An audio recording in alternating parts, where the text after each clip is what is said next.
నమస్కారం. ఎంఆర్ న్యూస్కి స్వాగతం. నేను మీ రవి. నెల్లూరు జిల్లా కావల్లో తిరుమల తిరుపతి దేవస్థానంలో జరిగిన లడ్డులో కల్తీకి జనసేన పార్టీ అధినేత ఉప ముఖ్యమంత్రి పవన్ కళ్యాణ్ చేపట్టిన పారిశుద్ధ దీక్షకు సంఘీభావంగా రెండవ రోజు కావలి పట్టణంలోనే ముసునూరు వెంకటేశ్వర స్వామి టెంపుల్లో జిల్లా కార్యదర్శి వెంకట సుబ్బయ్య, కావలి జనసేన పార్టీ పట్టణ అధ్యక్షుడు పబ్బా సాయి వీటల ఆధ్వర్యంలో ప్రత్యేక పూజలు చేశారు. ఈ సందర్భంగా వారు స్వామివారిని మన్నించాలని వేడుకున్నారు. ఈ కార్యక్రమంలో పలువురు జన సైనికులు, వీర మహిళలు పాల్గొన్నారు. టీటీడీ తిరుమల దేవస్థానంలో ప్రసాద దోష పరిహారార్థం ఈరోజు ముస్లింలోని వెంకటేశ్వర స్వామి ఆలయంలో ఇవాళ దానికి పరిహారార్థంగా ఇవాళ పూజ చేయడం జరిగింది. ఈ కార్యక్రమంలో జనసేన పార్టీ జిల్లా అధ్యక్షులు సుబ్బయ్య గారు, ప్రతి ఒక్కరు కార్యకర్తలు అందరూ పార్టిసిపేట్ చేసి ఈ దోష పరిహారార్థం అందరూ పూజలు చేయడం నిర్వహించడం జరిగింది.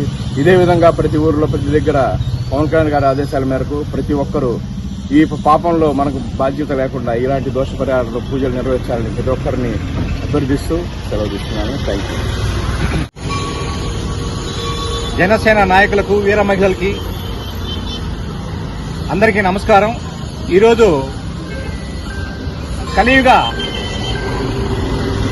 దేవుడు తిరుపతి తిరుమల వెంకటేశ్వర స్వామి ఆలయంలో గత ప్రభుత్వంలో వైసీపీ మాజీ ముఖ్యమంత్రి జగన్ గారు, అదేవిధంగా చైర్మన్ వైవి సుబ్బారెడ్డి గారు, అదేవిధంగా ఈవో ధర్మారెడ్డి గారు పోయిన గత ప్రభుత్వంలో వాళ్ళు చేసిన లడ్డు ప్రసాదంలో అరాచకాలు, కలుషితాలు చాలా ఘోరంగా, నీచంగా ప్రతి ఒక్క హిందువును కలిసివేసే విధంగా వాళ్ళు ప్రవర్తించడము, ఆ విధంగా కలుషితం చేయడం ప్రసాదాన్ని యావత్తు రాష్ట్రమే కాకుండా దేశమే కాకుండా ప్రపంచంలో ఉన్నటువంటి ప్రతి ఒక్క హిందువు నిర్వీరపోయారు.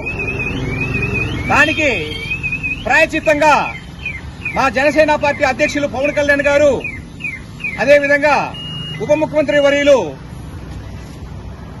నిర్వేరపోయి ఇదేంద్ర వచ్చేసి ఈ విధంగా పోయిన ప్రభుత్వం ఈ విధంగా పెద్దలు చేశారు, దానికి ప్రాయశ్చిత్తం ఏం చేయాలని పెద్దలను సలహాల సూచనల మేరకి 11 రోజులు దీక్ష పూనారు. ఆయనకు ఆ పవన్ కళ్యాణ్ గారికి సంఘీభావంగా కావలిలో ఉన్న జనసేన పార్టీ నాయకులు, కార్యకర్తలు, వీర మహిళలందరూ ఆయనకు సంఘీభావంగా ఈరోజు రెండవ రోజు మన ముసూరులోని ఆంజనేయ స్వామి టెంపుల్లో ఉన్నటువంటి వెంకటేశ్వర స్వామి సన్నిధిలో నివారణ పూజలు చేపట్టడం జరిగింది.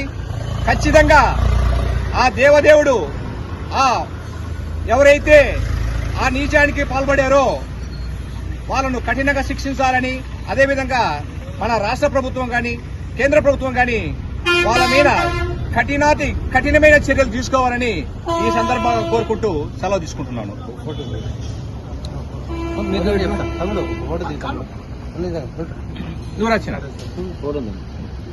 మధు ఇక